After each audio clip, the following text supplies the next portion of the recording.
algunas observaciones para la práctica que suelen encontrar en los manuales. Algo de esto hay, esto que veníamos viendo también en Rosmarín, la institución oral para celulares, página 232 al 39.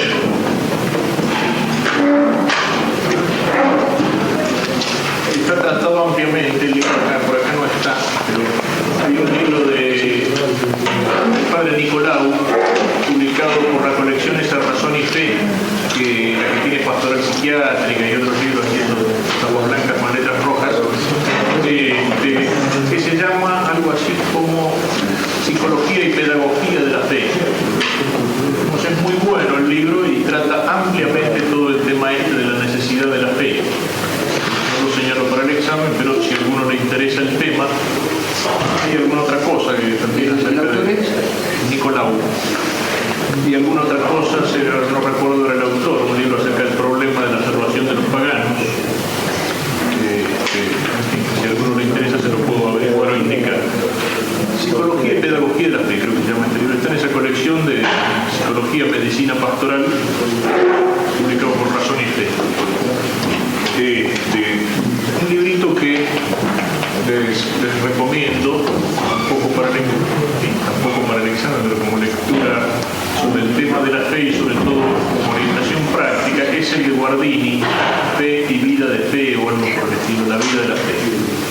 Es muy bueno ese libro, sobre todo desde el punto de vista pastoral, desde el punto de vista de la orientación de la gente y de la dirección espiritual, porque señala los aspectos objetivos de la fe que hemos venido señalando, pero señala también y mucho el aspecto personal de la vida de la fe.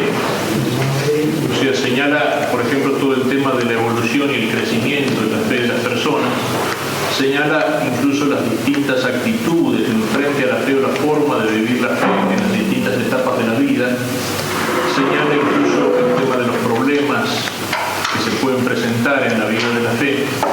Es un librito que está publicado por Editorial Difusión, de Romano Guardini, Vida de la Fe.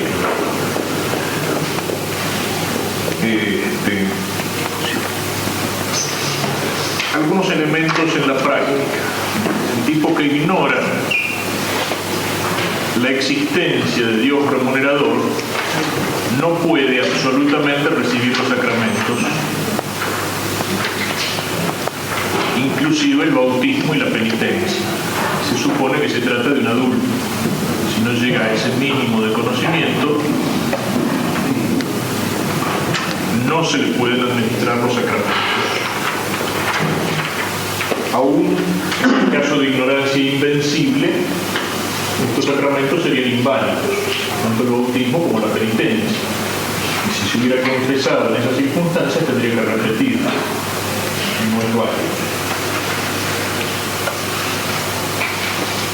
La penitencia, como en el caso que haya sido bautizado de chico, pero no haya recibido ninguna educación religiosa. No se puede, esto vale para todos los sacramentos normalmente, ¿no es cierto? Para administrar el sacramento es necesario saber qué es lo que se va a recibir. Salvo el caso del bautismo de los niños. En esto, por ejemplo, para que un chico reciba la primera comunión, en este caso se plantea a veces en el caso de los oligofrénicos, deficientes mentales. O sea, hay casos en los cuales pueden recibir la comunión, pero es necesario al menos un mínimo. Es necesario que el chico sepa distinguir el pan consagrado del pan común. Así que sepa que recibe a Jesús. Si se quiere de una manera elemental, pero necesaria. Como es necesario para los chicos de primera comunión. Ahí hay que tener en cuenta incluso el asunto del mínimo de conocimiento. Actualmente a veces se cae en el extremo opuesto. Por una parte han arruinado el catecismo, se han hecho un catecismo que a los chicos no le queda nada, salvo que Jesús es mi hermano y la misa en la comida, y que caminamos juntos, tomaditos de la mano y todo eso. Por una parte arruinan eso y por otra parte se ponen unas exigencias para la primera comunión de los chicos en algunos lugares que parece que tendrían que ser teólogos, más o menos, para poder recibir. O sea, hay prematrimonial. Cuando están bien dados son muy buenos, son útiles, son recomendables, incluso exigírselo un poco a la gente, porque la gente a veces busca la ley del menor esfuerzo. Pero tampoco se puede poner el cursillo prematrimonial como un impedimento para el matrimonio. Eso aparece claramente en la familiar y consorcio. No puede ser un impedimento para el matrimonio, como que o hace el cursillo o no se lo casa. Pero es cierto que tiene que saber lo que va a recibir y tener disposición de recibirlo. Tiene que haber un acto de fe en el adulto que recibe el sacramento. Algunos ponen los cursillos de esa manera. El chico no puede recibir la primera comunión y a veces ponen tantas condiciones. Eso es lo que me decía una vez un sacerdote. Algunos ejercen el control de natalidad espiritual. Es decir, no los dejan nacer. Recuerdo una vez que comentando de un sacerdote que lo habían llamado para ir a atender un moribundo y no había querido ir. Otro sacerdote dice, claro, que capaz no había hecho el cursillo para la unción. Digamos, pero una cosa es caer en ese extremo y otra cosa es tampoco se pueden repartir los sacramentos al voleo con peligro de infructuosidad. Puede significar una profanación del sacramento. No se le puede dar, si el chico no está preparado, al menos con un mínimo de conocimiento para recibir la comunión, y sobre todo si hay posibilidad de prepararlo, puede ser distinto o puede ser un poco más amplio en el caso que uno está en una misión donde habitualmente no llega el sacerdote, etc. Bueno, hay un mínimo que tiene que saber, pero ese mínimo puede reducirse. Pero si hay posibilidad de preparar y uno no ha encontrado en el chico el menor interés, faltaba catecismo, no estudió, no hizo nada, no sabe, no se le puede dar para que no se enojen los viejos. Pues ahí se preocupa, ¿no? Durante todo el año no se preocupan, pero cuando llegó el momento de la primera comunión, ante el argumento que recuerdo que ponía una vez uno en Paraná, cuando le negaron la primera comunión al hijo, pero es que tenemos el chancho atado en el patio desde hace una semana. Eso no me importa. El chancho atado para el día de la primera comunión. Que el chico supiera o no supiera, eso no es argumento. Si no sabe, y es la forma de, digamos, una cierta exigencia es necesaria precisamente para valorizar el sacramento. ¿No? El sacramento es cualquier cosa. Después nos preocupamos porque hacen la primera comunión y nos pisan más la iglesia. Pero, en fin, en esto también hay un medio que tiene que ser dictado por la prudencia, no existe una regla. Pero es cierto, hay un mínimo. Una persona, adulto, se entiende, que ignora el misterio de la encarnación o el de la Trinidad, no se le puede administrar el sacramento. Los sacramentos no hay que exponerlos a la nulidad. Y aquí el bautismo tendría el peligro de ser inválido y la confesión también. Salvo, digamos, en caso de extrema necesidad. Un tipo muy rudo, está muriendo. Bueno, hay una cierta buena voluntad o algún gesto de buena voluntad del tipo. Bueno, al menos tratar de que el tipo lo reciba. Tratar de darle, aunque sea una instrucción mínima, aunque sea pedirle ese acto de fe como una confianza. Al adulto en peligro de muerte, que no puede ser instruido con mayor diligencia en los principales misterios de la fe, basta para darle el bautismo que manifieste que de alguna manera cree en ellos y que se compromete, en caso de sobrevivir, a observar los mandamientos. Es la fórmula que decíamos antes. Hay un Dios que salva, hay un Dios que perdona los pecados, hay un Dios que nos promete el cielo, hay un Padre, Hijo y Espíritu Santo, Cristo, tipo, más o menos muestra a entender, bueno, vamos a hacer un acto de fe. ¿Usted está dispuesto a creer todo lo que la Iglesia enseña para recibir el bautismo? Sí. Bueno, es suficiente, pero en caso de extrema necesidad. Y lo mismo se puede decir de los muy ignorantes o semideficientes. Antes de absolverlos, por ahí es conveniente sugerirles un acto de fe en Dios uno, trino y en Cristo Redentor. El confesor que confiesa gente muy ruda puede hacerle o conviene que le haga una especie de pequeña catequesis. al menos en estas verdades fundamentales. Cuando se hace la señal de la cruz, dice el nombre del Padre, el Hijo y el Espíritu Santo. No son tres dioses, es un solo Dios, persona, de Dios que se ha hecho hombre, Cristo, por nosotros. O sea, una pequeña catequesis, y usted cree, sí, en general es buena disposición, un tipo que reconoce la ignorancia.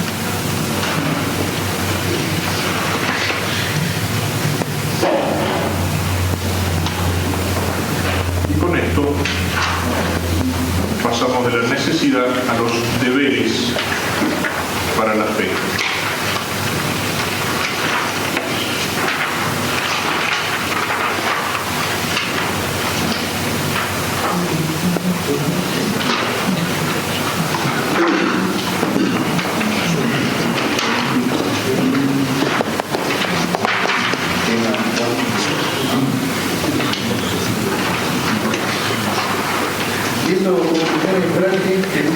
Eso, es lo que dije recién.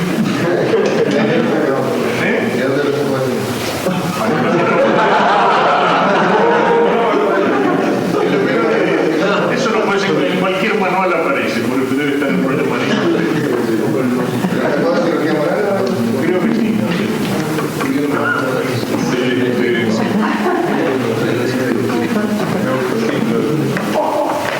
Entre los deberes para con la fe, esto se puede encontrar también algo en rollo marín, se puede encontrar en la ley de Cristo de Hering, que todavía es bastante católica, no así el otro manual posterior, Libertad y Fidelidad en Cristo. O también en el libro de Mausbach y Hermeke, Teología Moral Católica,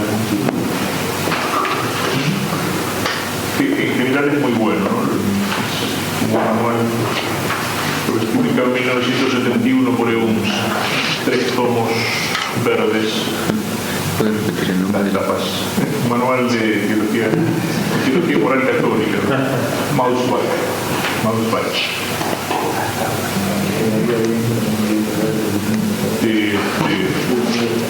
Ahí está toda la parte esta de obligaciones con la fe, todo eso está muy bien tratado. También aparece algo de lo que veníamos viendo antes acerca de la necesidad, en el tomo segundo.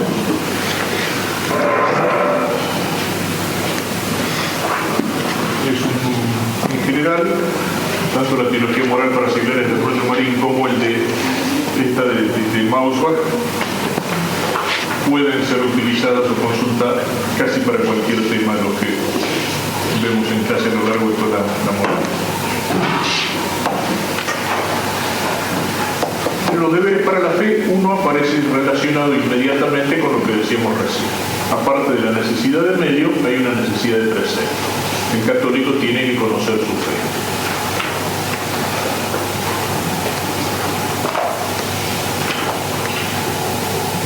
¿Cuál es el grado, la extensión, la obligación o los límites de esto? Uno tiene que conocerla de la mejor manera posible. No basta quedarse con algunas nociones elementales, incluso aun cuando uno ya haya cumplido, que ha sido floja la catequesis, o incluso más todavía. Uno de los problemas por que mucha gente se aparta de la fe, ¿por qué? Porque recibieron un catecismo más o menos dado, a veces medio curado o no bien aprendido, y después nunca más volvieron a tratar de profundizar el conocimiento de la fe. Han seguido creciendo en otros aspectos de la vida, aprendiendo cosas, ya sea de los libros, ya sea de la vida. Y entonces su fe, digamos, la explicitación de su fe, ¿qué pasa? Les parece infantil, y a veces es infantil. Entonces no les da respuesta, no sirve para iluminar su vida práctica. En el conocimiento de la fe se quedaron a los 8 años. Y ahora son grandes, son universitarios, son profesionales, creen que saben, pero religiosamente son infantiles. Este es el caso de mucha gente. Y que me perdonen todos los que hablan de los laicos adultos, ciertamente existen laicos adultos en la fe, pero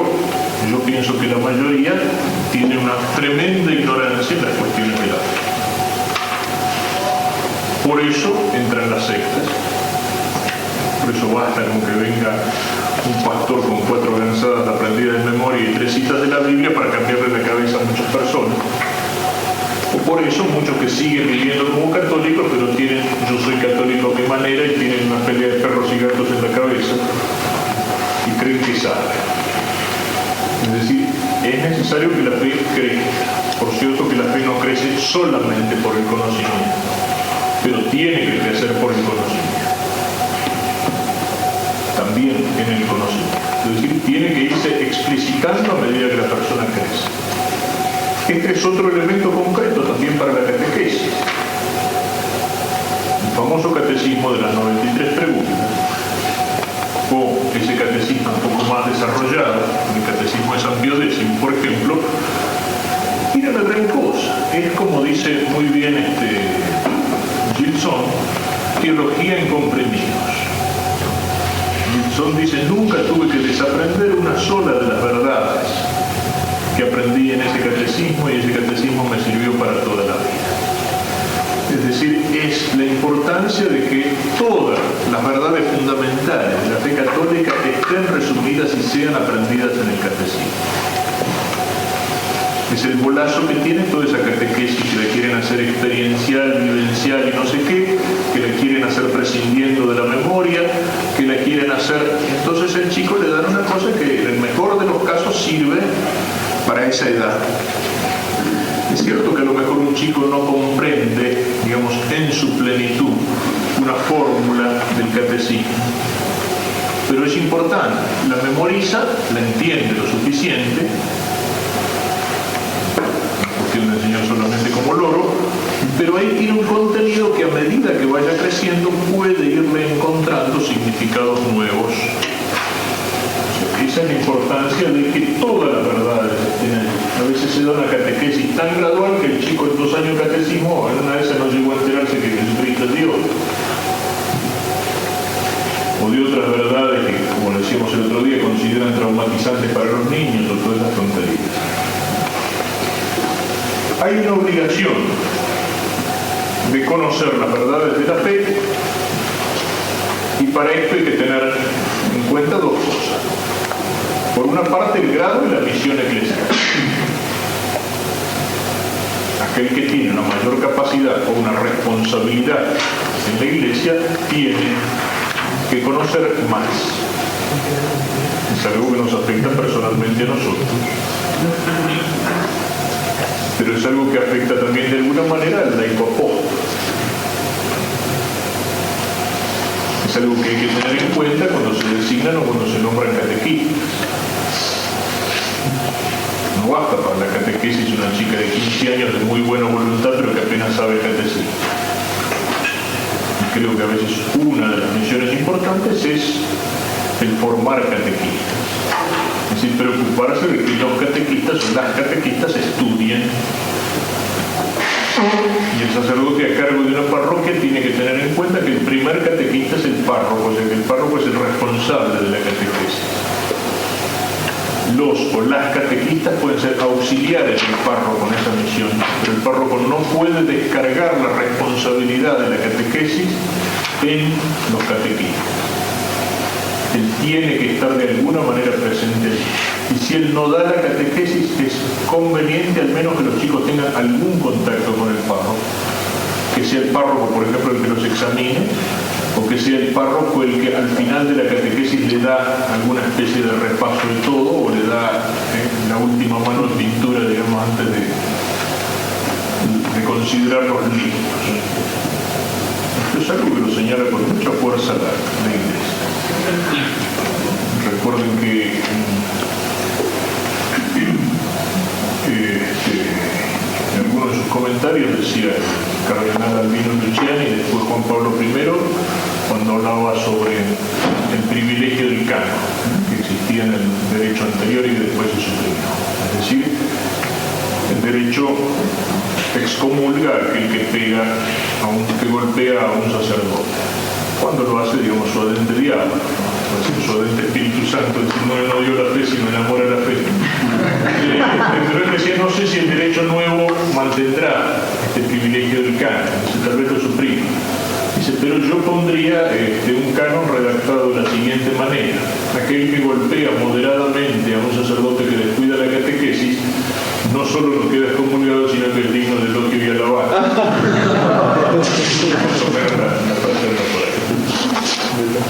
Grado y misión especial. Entonces, uno está obligado a saber aquello que necesita saber para desempeñar su función en la iglesia.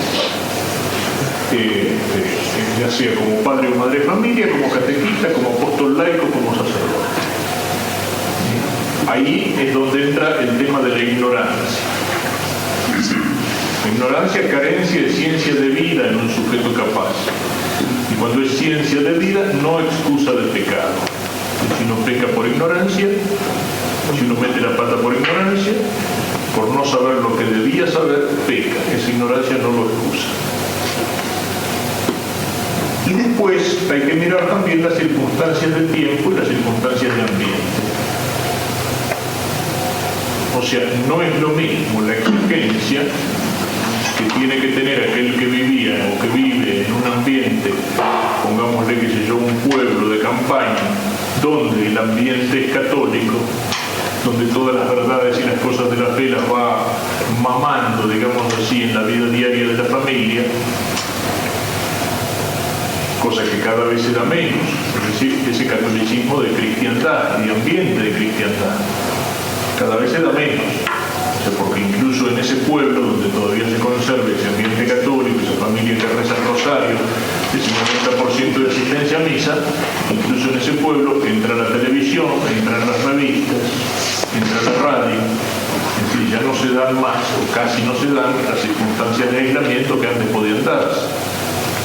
Es decir, mientras más se vive en un mundo donde los hombres se olvidan de Dios, mientras más se vive en una sociedad pluralista, para usar la palabra de moda, ese pluralismo, esa convivencia con gente de otras religiones o con gente sin fe, ese bombardeo en el ambiente, esa escuela laica, etcétera, etcétera, etcétera, hacen que la exigencia de una fe explícita sea cada vez mayor.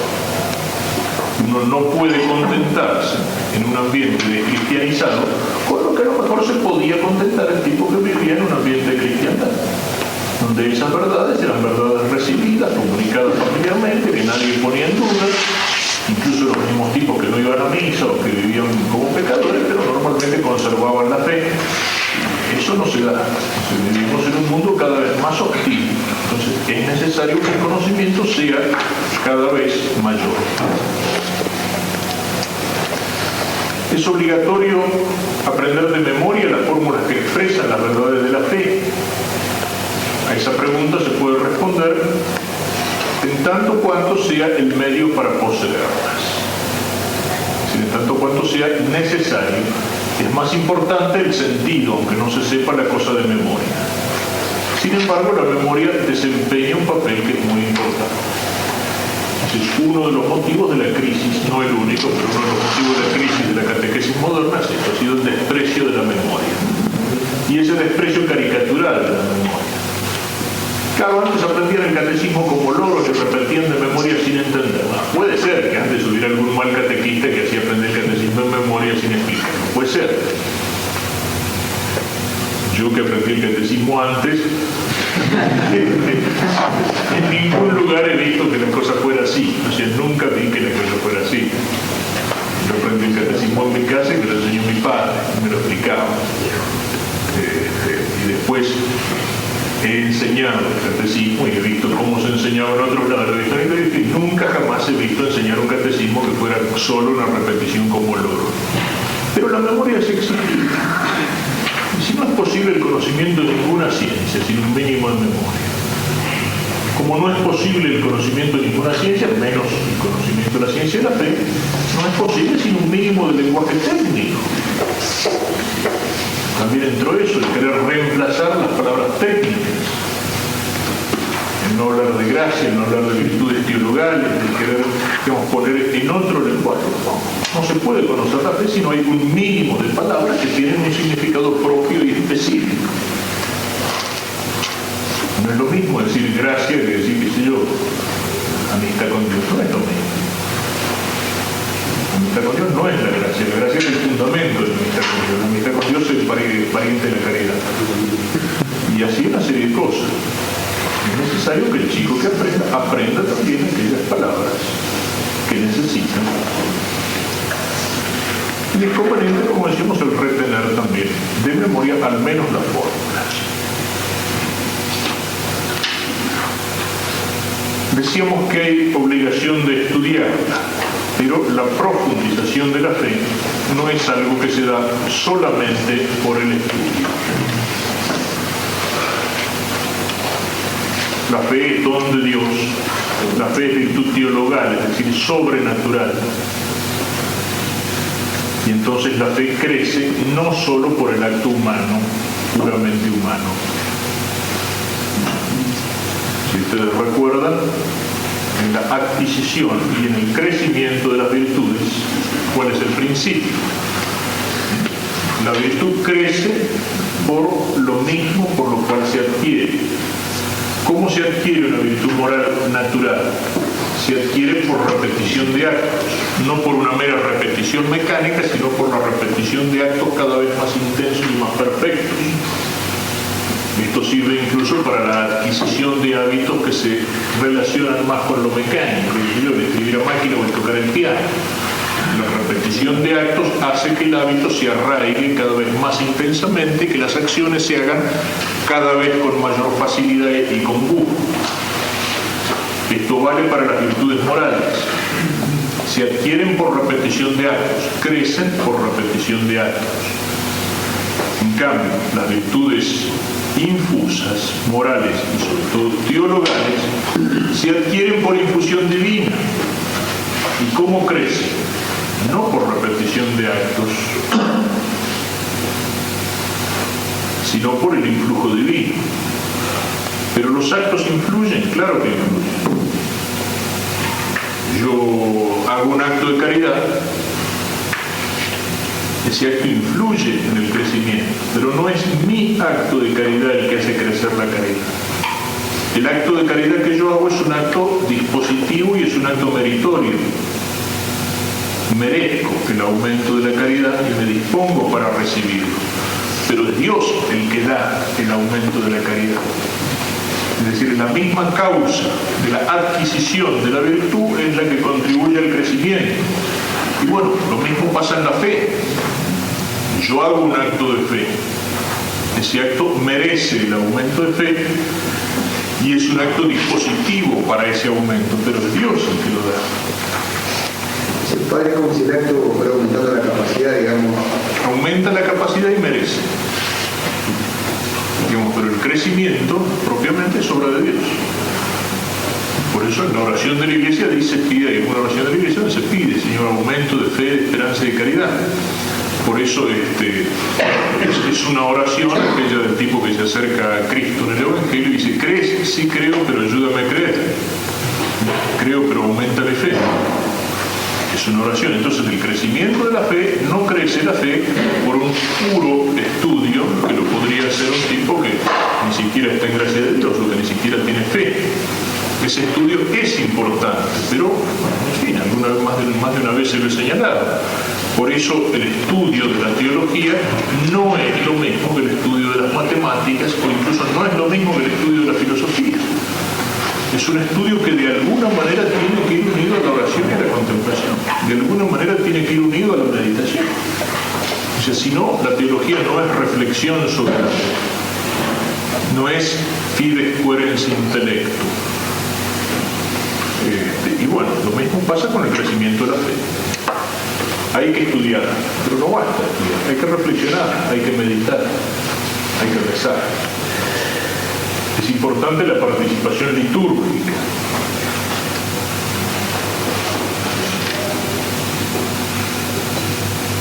En estudiarla para conocerla aparece también, y lo señalaremos después, la adhesión y la sumisión a la enseñanza de la Iglesia, sobre todo cuando la Iglesia explicita algo sobre las verdades de fe. También para alimentar la fe, la participación en los sacramentos de la fe, es decir, los sacramentos que infunden y que alimentan la fe. La confirmación, por ejemplo, lleva a la fe adulta, a la firmeza, a la defensa de la fe. y también en los misterios que la Iglesia celebra, es decir, en el ciclo litúrgico. Cada año la Iglesia, en el ciclo litúrgico, revive toda la historia de la salvación. No solamente recuerda, revive, es decir, de alguna manera misteriosa actualiza, hace presente toda la historia de la salvación. Desde el Adviento, que es la esperanza de la encarnación del Verbo, hasta la Navidad, donde el Verbo se encarna, hasta la Semana Santa, que es la muerte y la resurrección de Cristo, hasta el tiempo durante el año, que es el tiempo de la Iglesia, después de Pentecostés, hasta Cristo Rey, que es la escatología, que es la parusía, la segunda venida del Señor. Es importante para el crecimiento de la fe la participación litúrgica, y es importante por parte nuestra tratar de hacer de que el año litúrgico adquiera sentido para la gente. En la importancia que tiene en la catequesis y en el crecimiento de la fe, en la importancia que tienen las fiestas, lo que señala con tanto sentido pedagógico el Papa Pío XI en la encíclica Quas Primas, cuando instituye la fiesta de Cristo Rey. Habla sobre el valor pedagógico que tiene la fiesta, indicando que las verdades de fe no solamente se viven o se fortalecen por el estudio o por la afirmación de los principios, sino por la fiesta litúrgica. Tiene un hermoso párrafo sobre el sentido catequético que tienen las fiestas. Lo mismo podríamos decir el Corpus Christi. Por eso es lamentable cuando esas fiestas, para que no haya un día feriado más, para que podamos trabajar y levantar económicamente el país, esas fiestas con el consentimiento de los señores obispos se las suprimió como día feriado y se las pasó al domingo siguiente. El Corpus Christi ciertamente ha perdido. ¿Por qué? Porque para la gente no es lo mismo cuando se lo celebra el domingo que antes, que era un día feriado. ¿Y feriado por qué? Porque es el Corpus Christi. Porque hay procesión. Yo diría lo mismo de las fiestas patronales. No siempre es posible, pero mientras sea posible mantener la fiesta patronal, no pasándola al próximo domingo o al domingo anterior, sino mantenerla en el mismo día de la fiesta. Si se trata de una parroquia de pueblo, conseguir que aunque sea el intendente decrete feriado ese día, creo que es importante. O sea, la catequesis de la fiesta, porque en la fiesta la gente vive de alguna manera la verdad que ese día se celebra. Cuando eso se pierde, el sentido de la fiesta se diluye. Fíjense que cuando hay un sentido fuerte de una fiesta, también la fiesta de Reyes se la pasó al próximo domingo, y eso no se pudo mantener. ¿Por qué? Porque para la gente Reyes es el 6 de enero. Está asociado. Es algo muy importante, aparte de todo el sentido que tiene la liturgia de santificación del año, todo este sentido catequético, todo este sentido volver a vivir cada año todas las verdades de la fe. Y si uno verdaderamente la fuera viviendo a lo largo del año, evidentemente con los años iría creciendo la fe. Es importante tenerlo en cuenta para la predicación también, sobre todo en los tiempos fuertes. Que la predicación de Adviento sea una predicación de preparación para recibir a Cristo. O que la predicación de Cuaresma sea una predicación de conversión y de penitencia. Incluso a veces hasta sigue fin. Mucho se puede hacer utilizando la misma liturgia de la Iglesia, sobre todo en Cuaresma, Adviento. Pero a veces la predicación se la puede encarar así a lo largo de varios domingos como una especie de catequesis sobre temas fundamentales.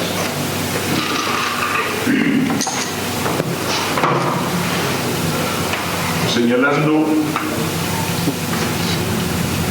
todas estas obligaciones, se puede indicar que uno puede pecar por descuidar esta obligación de estudiar para conocer la fe.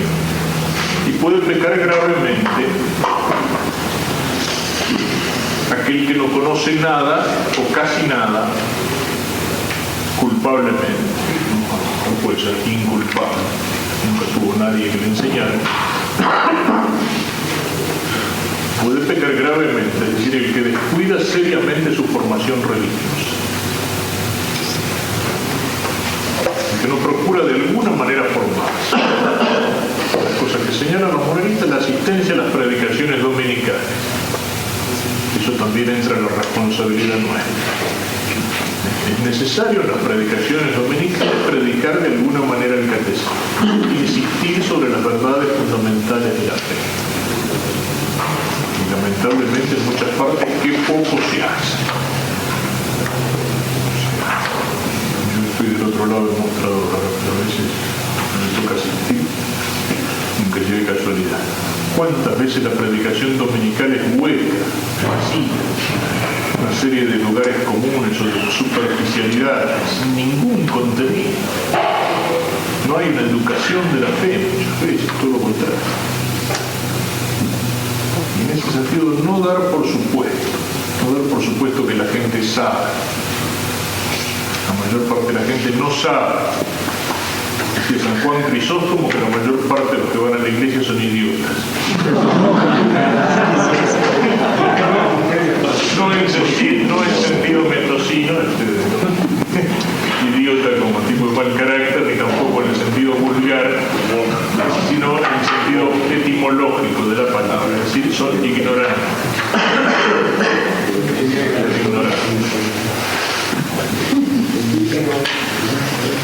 Uno se sorprende a veces que hasta en las verdades más elementales.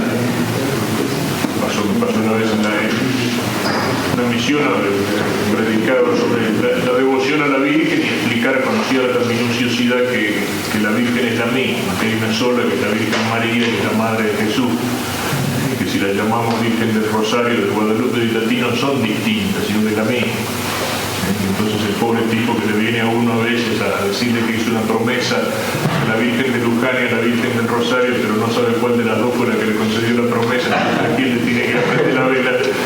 Y está haciendo una tontería. Me acuerdo que después salía de la escuela y iba con un seminarista a visitar una estancia que quedaba por ahí, nos habían invitado. Y me dice, no me parece que eso es muy elemental, eso que estuvo diciendo. Y digo, no pensé que llegamos acá y estamos en la estancia cenando y dice la señora, qué interesante, padre, qué bien eso que usted explicó. Era un ranchito, ¿verdad? Gente de cierto nivel, al menos